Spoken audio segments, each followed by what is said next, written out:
Good afternoon, ladies and gentlemen of the media.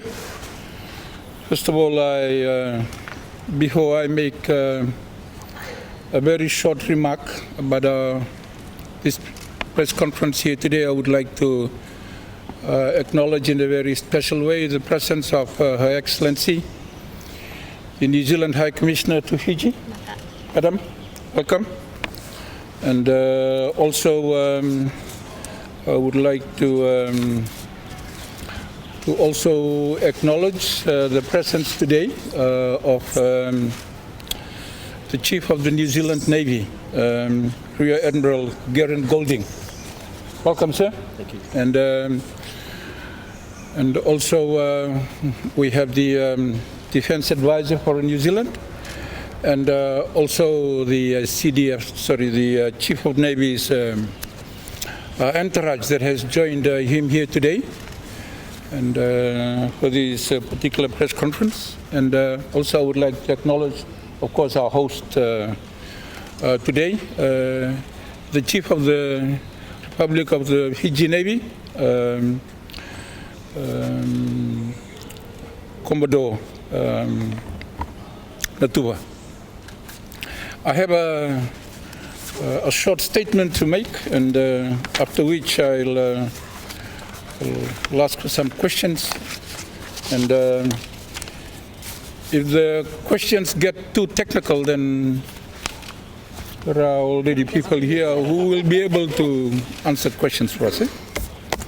So once again, welcome again to the MESC, beautiful facility that we have here today. Well, distinguished guests, when we speak of the underwater partnership between Fiji and New Zealand, it is impossible to do so without speaking to the strong people-to-people link between our two countries and our two peoples. In te reo, honona tunga, kinship between our peoples. In Fijian, Wewakani. Our roots are bound together. This is also our word for kingship, family, and a bond. This connection has been forged through a shared regional history. During the Second World War, we stood shoulder to shoulder with New Zealand. In fact, New Zealand operated out of Lodala Bay. It's not far from here. Both Fiji and New Zealand are small countries, connected to an international system that is much more globalized than in previous decades. Within this system, our bilateral connection remains a special one. Even as we seek to ensure that we remain abreast of changes to our world. Great partnerships are responsive partnerships.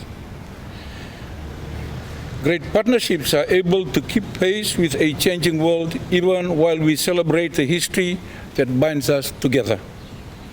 And the world is changing for both New Zealand and Fiji. We are facing a more dynamic and challenging security environment than we have for some time. The effects of climate change, transnational organized crime, and continued stress to the international rule-based system, among others. On the other hand, the deployment of these Bluebottle vessels, which are behind me, are a clear indication of our responsiveness to this changing reality which we all face.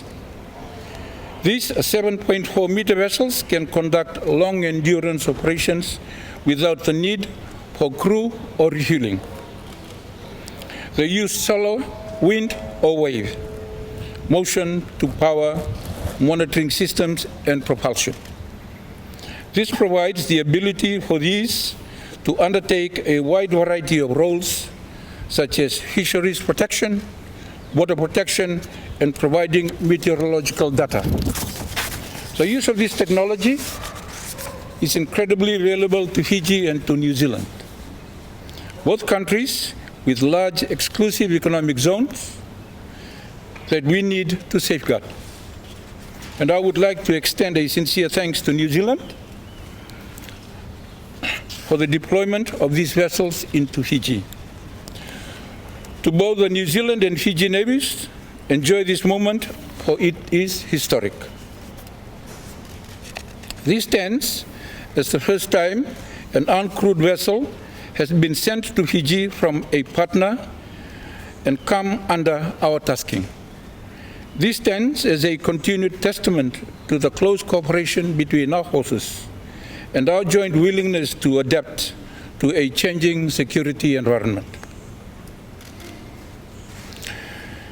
You should all be extremely proud of the parts you have played in making this moment a reality.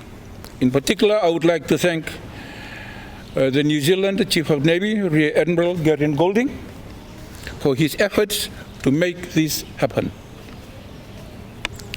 And make no mistake, even as we talk about uncrewed vessels and of changing our approaches to reflect a changing world, some things have not changed.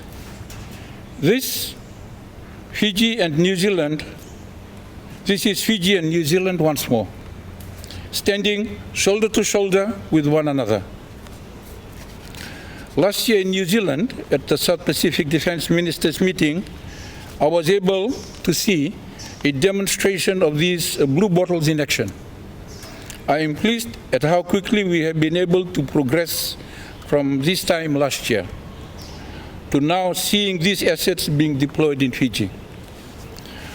I would also like to extend my personal best wishes to Minister Collins, who I hope is making a swift recovery. I look forward to seeing her in Chile for this year's iteration of the South Pacific Defence Ministers meeting, and to continue to steer our defence partnership into the future together. 2 years ago here in Suva, I was pleased to be able to sign a status of forces agreement with New Zealand, the purpose of which was to continue to make this type of cooperation easier between our forces. And here we all stand today bearing witness to the type of cooperation that is able to continue to flourish under this enhanced defence partnership. Operation Calypso is a reminder of why we signed this agreement with New Zealand and why we look forward to continuing to partner together moving forward. And so, in all sincerity, I can say that when I look at our partnership, I am incredibly encouraged. Because even as the world around us changes, even as we need to continue to adapt our approaches to ensure that we are staying one step ahead of the myriad of threats our countries face, I am assured that one thing that will not change, and that is our Vivekani. That New Zealand and Fiji will continue to stand shoulder to shoulder and to work closely with one another in our Pacific corner of our ever-changing world. It is clear that we are stronger when we cooperate effectively with one another and with the region as a whole. These issues we face do not respect state boundaries, and so radical cooperation is the only way to ensure that we are able to successfully ensure long-term solutions. After constant between our nations that I need to mention, I understand there was a game of rugby played between Fiji Navy and the crew of the Canterbury on Saturday. I hope that this too is something that remains constant as we look towards the Women's Rugby World Cup next month. To our New Zealand friends, welcome again to Fiji, and I hope you enjoy this time in our country, knowing that for us, it is like having our extended family back in town. Good luck to our Fiji and New Zealand Navy personnel as we continue to work side by side, as we use this technology to help identify and track vessels operating suspiciously in our waters. And thank you very much.